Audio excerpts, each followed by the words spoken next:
योगस्थ भव। कहते हैं कि आध्यात्मिकता, स्पिरिचुअलिटी, मेडिटेशन, साधना, या अगर इसे हम नए दौर की भाषा में कहें, ट्विन फ्लेम जर्नी, ये शायद एक ऐसी अवस्था पाने के लिए है जिसे हम हाइटेंड अवेयरनेस कह सकते हैं, मुक्त होना कह सकते हैं, मोक्ष की प्राप्ति के लिए जाना कह सकते हैं, लाइटेंड होना कह सकते हैं, and above all unity, unification, feeling unity और getting united with your own very part or with somebody or something। पर कोई भी आध्यात्मिक यात्रा, कोई भी स्पिरिचुअल जर्नी, साधना, ध्यान साधना, योग साधना एक बात अवश्य निहित रखती है कि आपका जीवन एक स्वतंत्र मुक्त योगी की तरह हो। आप संसार में रहें या जंगल में रहें या शहर में रहें या किसी दूर रिमोट विलेज, गांव, पहाड़ पे रहें, आपका जीवन समता वाला होना चाहिए। कुछ थोड़ा सा मैं अपनी भाषा में अगर कहूँ तो योगस्थता की स्थिति वाला होना चाहिए।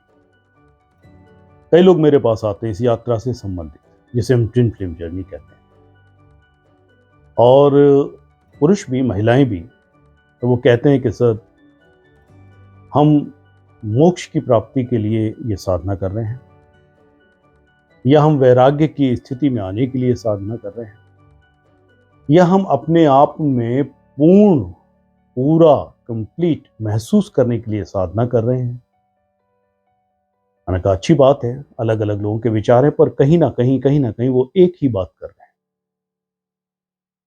बहुत सारे लोगों में ये देखा मैंने, जो मेरे पास आए और जिनसे मेरी बातचीत हुई, कि कहीं ना कहीं वो बेचैन हैं, बेकरार हैं, और सांसारिक रूप से भी कि सर, इस जर्नी में हमारी अगर पूर्णता हो और कोई भी अगर काउंटर पार्ट है, कोई भी दूसरा ऐसा व्यक्ति है जिसके आ जाने या मिल जाने से हम पूर्ण फील होते हैं, तो वो हमें कब मिलेगा, कैसे मिलेगा।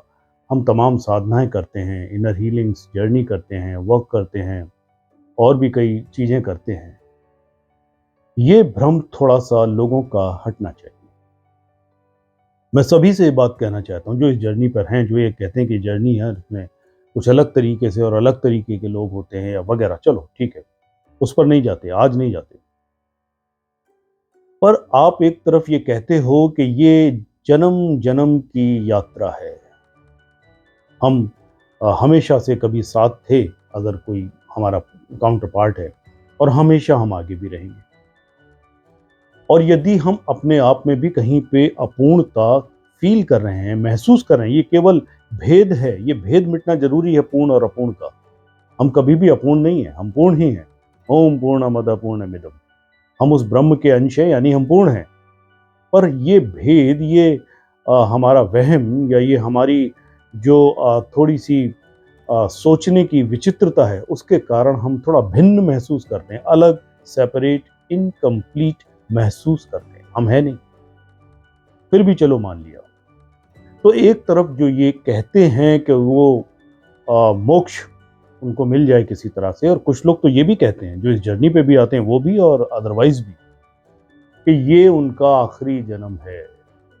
कई बार मैं सोच में पड़ जाता हूँ, तो मैंने कहता भी हूँ, पूछता भी हूँ, से लगे तो फिर इसके बाद जन्म मरण से छुटकारा। सर, हम इस आध्यात्मिक यात्रा पर हैं, हम साधना कर रहे हैं, हम बहुत सारे ऐसे उपाय कर रहे हैं, और हमें अब ज़्यादा कुछ संसार से लेना नहीं है। हमारी यूनिटी हो जाए और हम मुक्त हो जाएं, हमें दोबारा नहीं आना। मैंने भी यही सुना है या पढ़ा है किताबों में आध्यात्मिक, कि जन्म मरण के चक्कर से छुटकारा हो जाना मोक्ष कहलाता है। मान लिया, मुक्ति कहलाती है, मान लिया, इस संसार में बार बार ना आना पड़े। तो फिर हम मिलने की कोशिश किससे कर रहे हैं? और एक तरफ अगर ये सत्य है कि ये जन्म जन्म की यात्रा है, हम हर बार पैदा होते हैं और हर बार मिलने के लिए कुछ प्रयास करते हैं, या आध्यात्मिक रास्ते पर आने के लिए कुछ प्रयास करते हैं, तो फिर आप मोक्ष की बात क्यों करते हैं? और कई बार मैं एक्चुअली ऐसे लोगों को बोलता भी हूँ, चक्कर में पड़ जाता हूँ, और यहाँ भी इस बात को बोल रहा हूँ कि भाई अगर ये जन्म जन्म की यात्रा है, तुम इस जन्म में जो साधना करना चाहते हो, जो आध्यात्मिक यात्रा पूरी करना चाहते हो, वो करो, हंसते खेलते करो, अपने पूरे प्रयास से करो। मैं तो चाहूंगा कि मैं फिर आऊं, फिर हंसूं, फिर गाऊं, फिर उछलूं, फिर कूदूं, फिर एक बचपन जीऊं, फिर एक युवावस्था जीऊं, फिर एक पूरी प्रौढ़ ज्ञान वाली स्थिति जीऊं, क्यों ना जीऊं। अभी मैं दूसरे के गाने गा रहा हूं, अभी मैं किशोर साहब, मोहम्मद रफी के गाने गा रहा हूं, मैं मस्त हूं ये गा के, आगे अपने भी गाऊंगा। बार बार जन्म लेने में दिक्कत क्या है? और तुम जन्म लो या ना लो, इसकी जिम्मेदारी मत लो। मैं तो ये कहता हूं, मोक्ष हो, एनलाइटनमेंट हो, समाधि हो, निर्वाण हो, इसके चक्कर में ही मत पड़ो।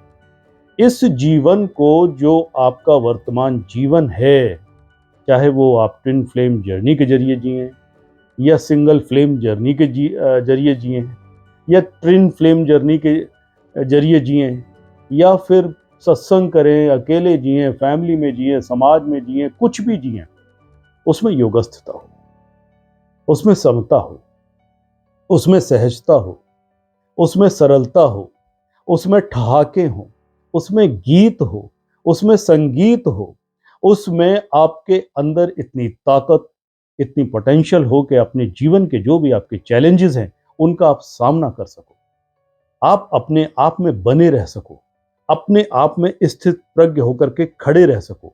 मकसद ये है आध्यात्मिक जर्नी का, जहां तक मैं समझता हूं।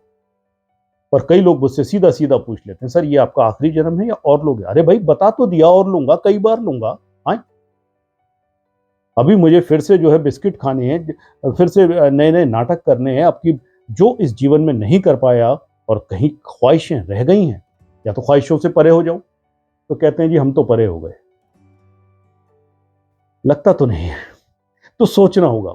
मेरी दृष्टि से आध्यात्मिक जीवन जीना कोई ऐसा नहीं है कि वेशभूषा बदलना है, कहीं भाग जाना है, कोई खास तरह की व्यवस्था तैयार कर देनी है। जहाँ हैं, जैसे हैं, जो भी हैं, जैसी भी ये जिंदगी है, उसमें उन गुणों का आप निर्वाह करते हुए, जो मैंने अभी बताए, उसको एक पूरी समझता, एक सजगता के साथ जिए। यही आध्यात्मिक जर्नी है, चाहे वो ट्विन फ्लेम जर्नी हो, चाहे कोई भी फ्लेम जर्नी हो, चाहे आपकी अपनी पारिवारिक फ्लेम जर्नी हो, जो भी जर्नी हो, मैं तो ऐसे कहूँगा।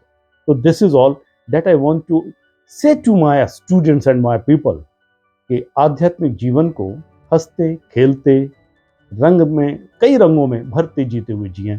बार बार आना है, नहीं आना है, छोड़ देते हैं, कुछ चीज़ें भगवान पे छोड़ देते हैं। ठीक है, योगस्थ भाव।